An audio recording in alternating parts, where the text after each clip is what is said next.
মনে করো তোমার চটকা গাছের শিকড় আছে, হ্যাঁ, যদি তুমি খাতে পারো যে চটকা গাছের শিকড় তোমার সাপে কাটে, কিংবা দেখা যাচ্ছে ক্যান্সার হয়েছে, ওই যে চটকা গাছের শিকড় যদি তুমি তুলে, যে ছোট বালা গাছের শিকড় আছে না, ওই চটকা গাছের শিকড় ওই যদি তোমার মনে করো আল্লাহ মুক্তি দিলেও দিতে পারে।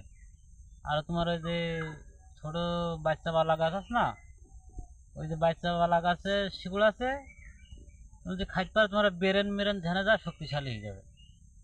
আবার তোমার ওই যে আরো অর্জুন গাছের ছাল আছে, যদি তুমি ওই অর্জুন গাছের ছাল তুলে রস খাইতে পারো চাবাই, হ্যাঁ, তোমার হাড় মাঠ শক্তিশালী হয়ে যাবে। তাহলে হয়তো তোমার শরীরও ভালো হয়ে যাবে, আরো শরীরও সুস্থ লাগবে।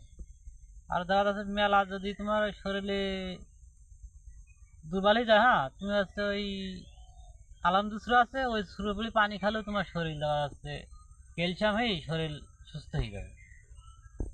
আর এই তিনটি গাছের ওষুধ জানি এখন ভালোভাবে। আর তুলসী গাছ আছে, তুলসী গাছের পাতা খালেও তোমার কাশি সারি যাবে।